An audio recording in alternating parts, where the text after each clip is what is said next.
నమస్కారం friends. International jewellery కాంటెస్ట్లో పాల్గొని 15 లక్షల ప్రైజ్ మనీని గెలిచిన ఇందు రేఖకు ఊహించని షాకిచ్చింది. అసలు రేఖ కళ్ళుగప్పి ఇందు ఆ కాంటెస్ట్లో ఎలా పాల్గొంది? మంచానికి పరిమితమైన తాతయ్యను మళ్లీ నడిపించడానికి ఇందు చేసిన సాహసమేంటి?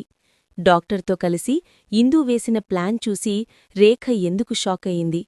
చివరకు భూషణ్ ద్వారా నిజం తెలిసాక రేఖ ఎలాంటి దారుణానికి ఒడిగట్టబోతుంది?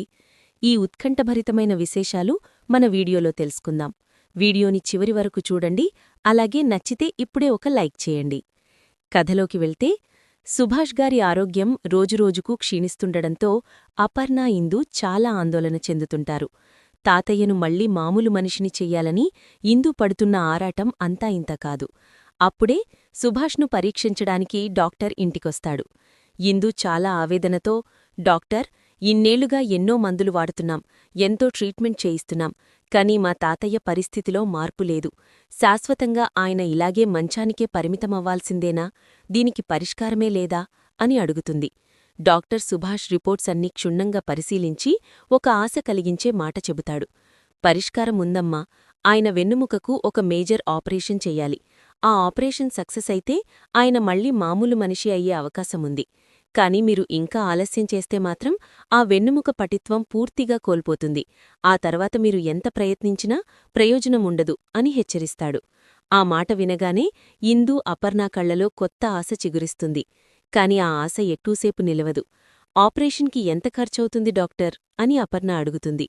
డాక్టర్ దానికి సమాధానంగా కనీసం 15 లక్షల రూపాయల దాకా అవుతుంది అని చెబుతాడు. 15 లక్షల రూపాయలు అనే మాట వినగానే అపర్ణ గుండె ఒక్కసారిగా ఆగినంత పని అవుతుంది.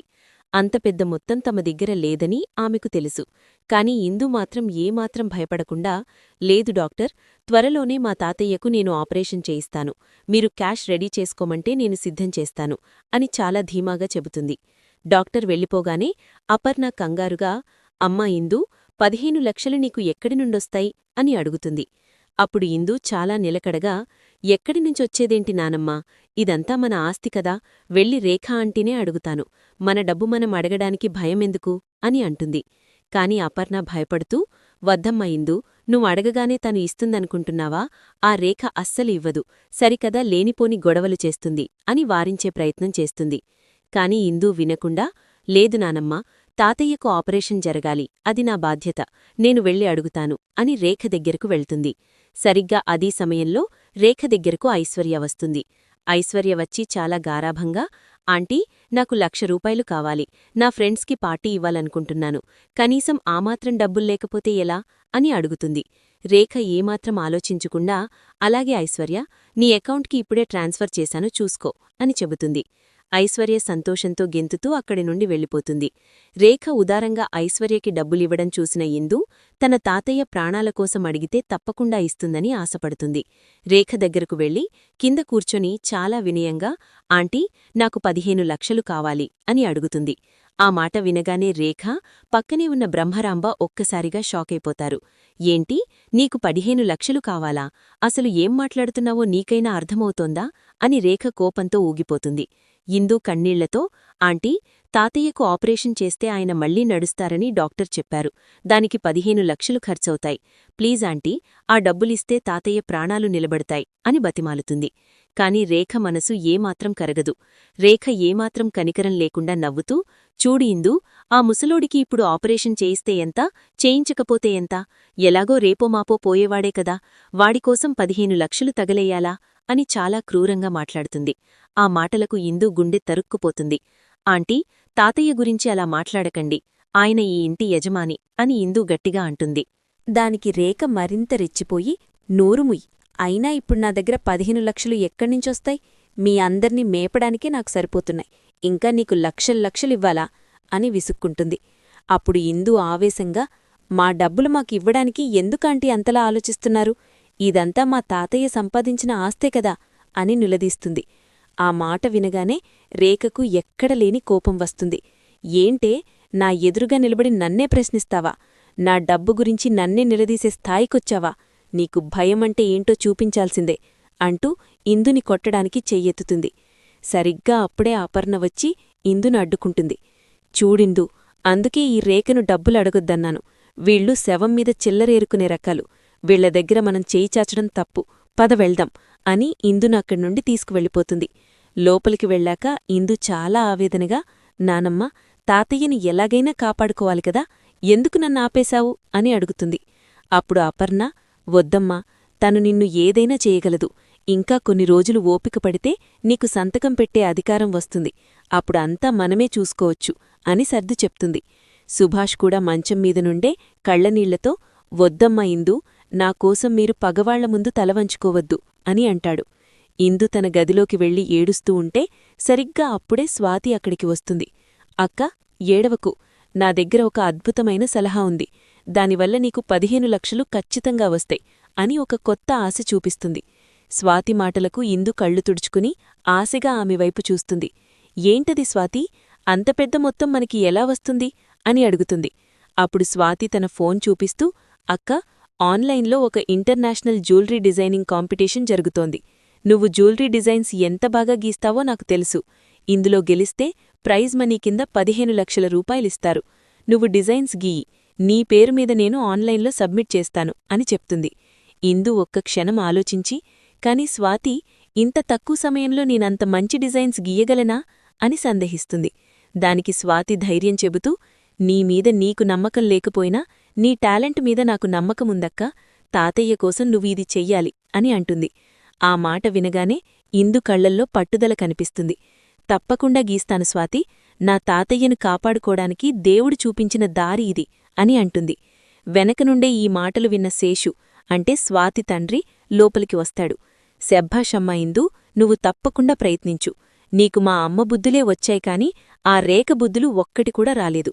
నువ్వు డిజైన్స్ గీయి, నేను కూడా నీకు తోడుగా ఉంటాను అని ధైర్యం చెప్తాడు. ఇందు వెంటనే అపర్ణ సుభాష్ దగ్గరికి వెళ్లి ఈ విషయం చెప్తుంది. సుభాష్ కన్నీళ్లతో, వద్దమ్మా ఇందు, కోట్ల ఆస్తికి వారసురాలివవ్వాల్సిన నువ్వు నాకోసమిలా కష్టపడాలా అని బాధపడతాడు.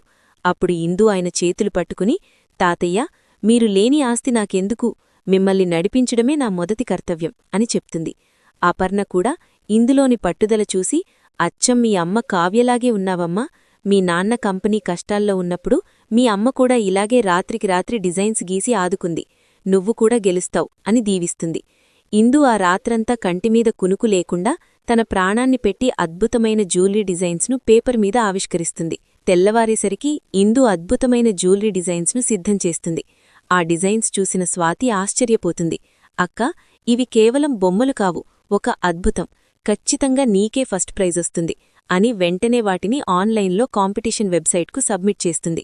రేపు సాయంత్రంలోపు మెయిల్ వస్తుందక్కా, అప్పటివరకు మనం ఎదురుచూడాలి అని చెప్తుంది స్వాతి. మరుసటి రోజు ఉదయం నుండి ఇందు గండల్లో ఒకటే ఆందోళన. అపర్ణ కూడా దేవుడికి మొక్కుకుంటూ ఉంటుంది.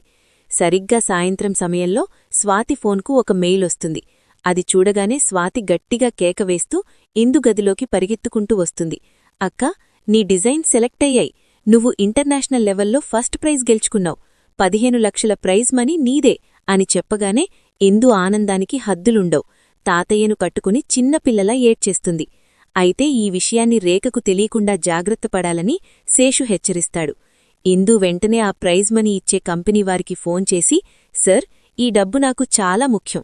దయచేసి దీన్ని నేరుగా మా తాతయ్యకు ట్రీట్మెంట్ చేసే డాక్టర్ అకౌంట్లోకి పంపిస్తారా అని అడుగుతుంది. వారు అంగీకరిస్తారు. అనంతరం ఇందు డాక్టర్కు ఫోన్ చేసి, డాక్టర్, మీ అకౌంట్లోకి 15 లక్షలు వస్తాయి. కానీ మీరు మా ఇంటికి వచ్చినప్పుడు ఈ డబ్బు మేమిచ్చామని చెప్పకండి. మీ హాస్పిటల్ ట్రస్ట్ తరపున ప్రతి సంవత్సరం ఒకరికి ఫ్రీగా ఆపరేషన్ చేస్తారని, ఈసారి మా తాతయ్యకు ఆ అవకాశం దక్కిందని రేఖ ఆంటీని నమ్మించాలి అని ప్లాన్ చెబుతుంది. ఇందు పట్టుదల చూసిన డాక్టర్ కూడా సహాయం చేయడానికి ఒప్పుకుంటాడు. ఆ మరుసటి రోజు డాక్టర్ హుందాగా రేఖ ఇంటికి వస్తాడు. ఆయన రాక చూసి రేఖ ఆశ్చర్యపోతూ, ఏంటి డాక్టర్, మళ్ళీ వచ్చారు? ఆపరేషన్కి 15 లక్షలు లేవని చెప్పాం కదా అని వెటకారంగా అంటుంది. అప్పుడు డాక్టర్ ఒక ఊహించని బాంబు పేలుస్తాడు. డాక్టర్ చాలా ప్రశాంతంగా రేఖవైపు చూస్తూ, అవును మేడం, కానీ ఒక శుభవార్త చెప్పడానికి వచ్చాను. మా హాస్పిటల్ తరపున ఒక చారిటబుల్ ట్రస్ట్ ఉంది. ఈ ట్రస్ట్ ద్వారా ప్రతి సంవత్సరం ఒక నిరుపేద లేదా అర్హత కలిగిన పేషెంట్కు మేమే ఉచితంగా ఆపరేషన్ చేస్తాము. ఈ ఏడాది లక్కీ డ్రాలో సుభాష్ గారి పేరు వచ్చింది. కాబట్టి ఆయన ఆపరేషన్కు అయ్యే 15 లక్షల ఖర్చును మా ట్రస్టే భరిస్తుంది. మీరు ఒక్క రూపాయి కూడా చెల్లించాల్సిన అవసరం లేదు అని బాంబు పేలుస్తాడు. ఆ మాట వినగానే రేఖ బ్రహ్మరాంబ ముఖాలు పాలిపోతాయి. ఏంటి, ఫ్రీగా ఆపరేషన్ చేయడమా? అస్సలు కుదరదు డాక్టర్, మాకు ఇలాంటి ధర్మాలు అవసరం లేదు అని రేఖ అడ్డుపడబోతుంది. అప్పుడు ఇందూ చాలా తెలివిగా, ఎందుకాంటీ వద్దంటున్నారు? తాతయ్యకు దేవుడు చూపించిన అవకాశమిది. ఇంత పెద్ద డాక్టర్ స్వయంగా వచ్చి చెబుతుంటే వద్దనడం బాగుండదు కదా. ఒకవేళ మీరు వద్దంటే ఊర్లో వాళ్లందరూ ఏమనుకుంటారు? తన మావయ్యకు ఉచితంగా ఆపరేషన్ చేసే అవకాశం వచ్చినా రేఖగారు అడ్డుపడ్డారని అందరూ మిమ్మల్ని తప్పుబడతారు కదా అని చురకవేస్తుంది. పరువు పోతుందనే భయంతో రేఖ ఏమీ మాట్లాడలేక పళ్ళు నూరుకుంటుంది. సరే డాక్టర్, మీ ఇష్టం, ఆపరేషన్ చేయించండి అని అయిష్టంగానే ఒప్పుకుంటుంది. డాక్టర్ వెళ్ళిపోయిన తర్వాత అపర్ణ ఇందును గట్టిగా హత్తుకొని, నిజంగా నువ్వు మా పాలిట దేవతవమ్మా, మీ అమ్మ తెలివితేటలన్నీ నీకు వచ్చాయి అని మురిసిపోతుంది. కాని రేఖకు మాత్రం మనసులో ఏదో అలజడి మొదలవుతుంది. అసలీ ట్రస్టేంటి? సుభాష్ పేరు డ్రాలో రావడమేంటి? ఇందులో ఏదో మతలబుంది. ఆ డాక్టర్ ఇంత దయగా ఎందుకు మాట్లాడుతున్నాడు అని అనుమానం వ్యక్తం చేస్తుంది. అప్పుడే భూషణ్ అక్కడికి వచ్చి, రేఖా, నువ్వేమీ ఆలోచించకు, ఆ హాస్పిటల్లో నాకు తెలిసినవాళ్లు ఉన్నారు. అసలీ ఫ్రీ ఆపరేషన్ వెనుక ఉన్న అసలు కథేంటో నేను తెలుసుకుంటాను అని ఆమెకు హామీ ఇస్తాడు. భూషణ్ హామీ ఇవ్వడంతో రేఖ మనసులో పగ మరింత పెరుగుతుంది. నువ్వు వెళ్లి వెంటనే ఆ హాస్పిటల్ వివరాలు సేకరించు భూషణ్, నాకెందుకో ఆ ఇందుమీద నమ్మకం లేదు అని చెబుతుంది. మరోవైపు అనుకున్నట్లుగానే సుభాష్ గారిని ఆపరేషన్ కోసం హాస్పిటల్లో అడ్మిట్ చేస్తారు. ఇందు, అపర్ణ దగ్గరుండి అన్ని పనులు చూసుకుంటూ ఉంటారు. ఇందు ముఖంలో తన తాతయ్య లేచి నడుస్తారనే ఆశ ఉట్టిపడుతూ ఉంటుంది. అయితే భూషణ్ తన ప్లాన్ ప్రకారం హాస్పిటల్కు వెళ్లి అక్కడ తనకు తెలిసిన ఒక కంప్యూటర్ ఆపరేటర్ను పట్టుకుంటాడు. చూడు, సుభాష్ గారి ఆపరేషన్ డీటెయిల్స్ నాకు కావాలి. ఆ 15 లక్షలు ఎవరు కట్టారు? నిజంగానే ట్రస్ట్ నుంచి వచ్చాయా అని అడుగుతాడు. మొదట అతను చెప్పనన్నా భూషణ్ డబ్బు ఎరచూపడంతో నిజాన్ని కక్కేస్తాడు. సర్, ఈ ఆపరేషన్కు ట్రస్ట్ నుంచి ఒక్క రూపాయి కూడా రాలేదు. ఇందు అని అమ్మాయి తన అకౌంట్ నుంచి నేరుగా డాక్టర్ అకౌంట్లోకి 15 లక్షలు ట్రాన్స్ఫర్ చేసింది. కాని డాక్టర్ మాత్రం బయటికి ట్రస్ట్ అని అబద్ధం చెబుతున్నారు అని అసలు విషయం బయటపెడతాడు. ఆ మాట వినగానే భూషణ్ షాకైపోతాడు. 15 లక్షలా? అసలా పిల్ల దగ్గర అంత డబ్బెక్కడిది అని ఆశ్చర్యపోతూ వెంటనే రేఖకు ఫోన్ చేస్తాడు. రేఖ, మనం అనుకున్నదే నిజం. ఇందు అందరినీ మోసం చేసింది. ఆ 15 లక్షలు ఇందూనే కట్టింది. ఆ పిల్ల ఏదో పెద్ద ప్లాన్ వేసింది అని చెబుతాడు. ఆ మాట వినగానే రేఖ ముఖం క్రోధంతో ఎర్రబడిపోతుంది. ఏంటి, నా ఇంట్లోనే ఉంటూ నాకే టోపీ పెడుతుందా? దానికంత ధైర్యమా?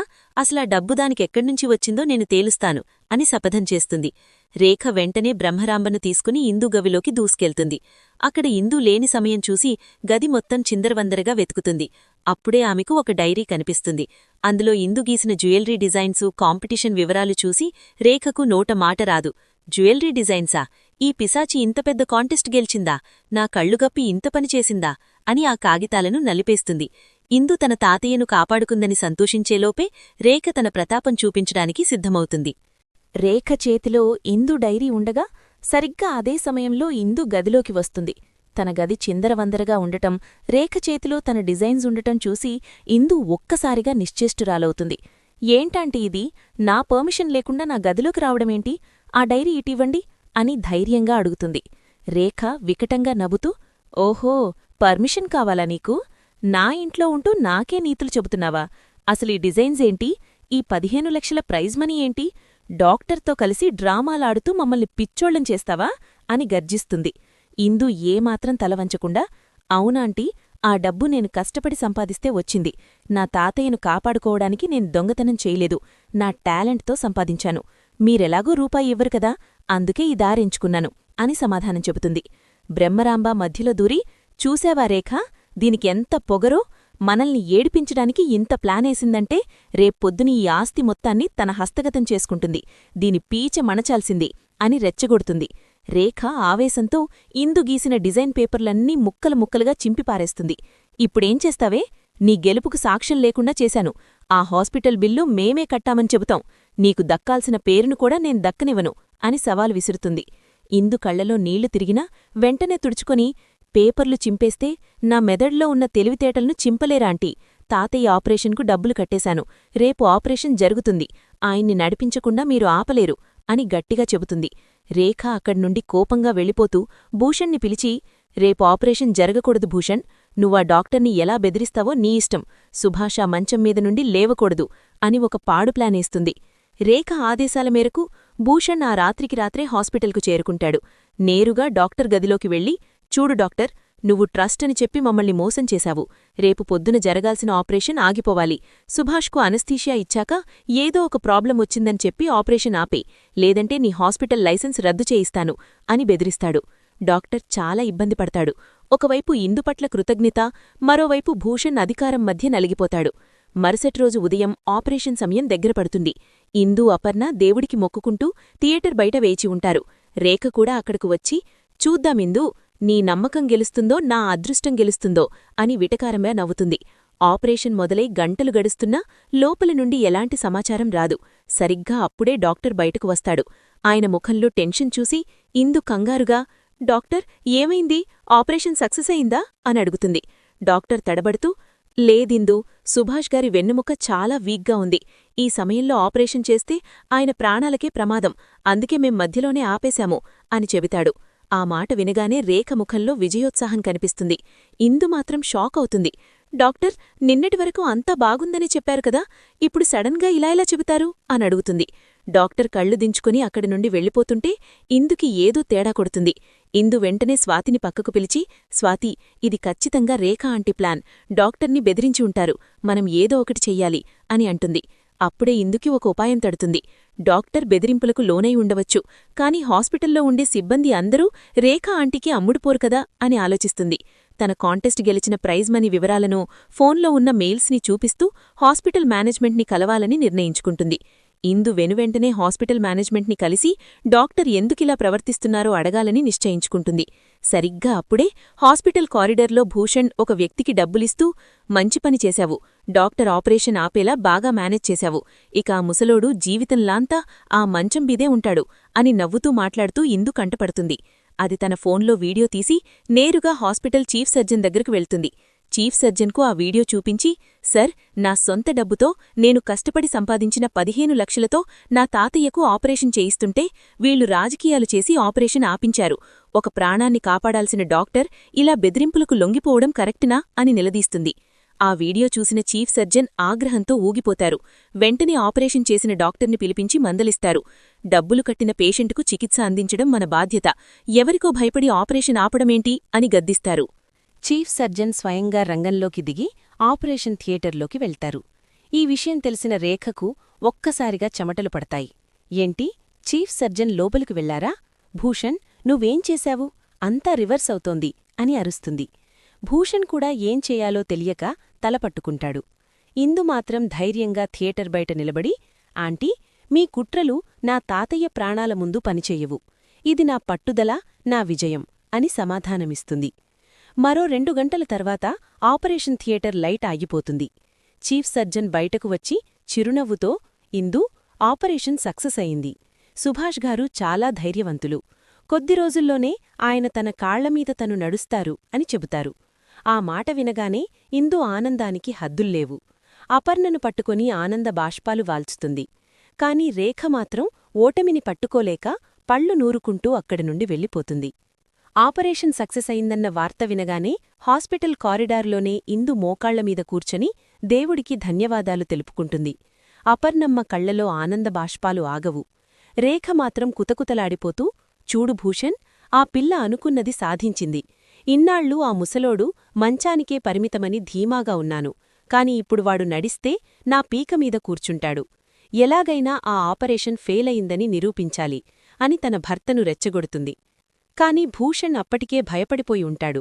వద్దు రేఖా, చీఫ్ సర్జన్ రంగంలోకి దిగాడు. మనమిప్పుడు ఏ చిన్న తప్పు చేసినా పోలీసుల దాకా వెళ్తుంది.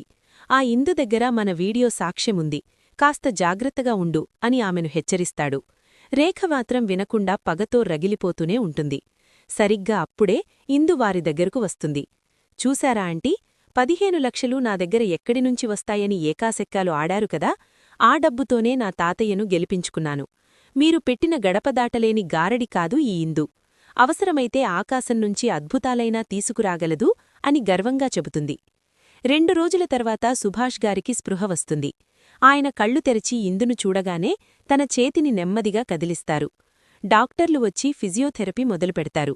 ఇందు కంటికి రెప్పలా తాతయ్య దగ్గరే ఉండి సపర్యలు చేస్తుంది.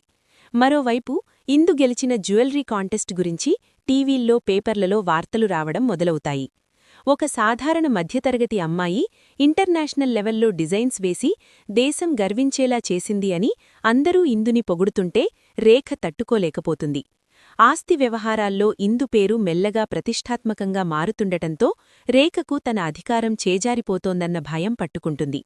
ఇక లాభంలేదు.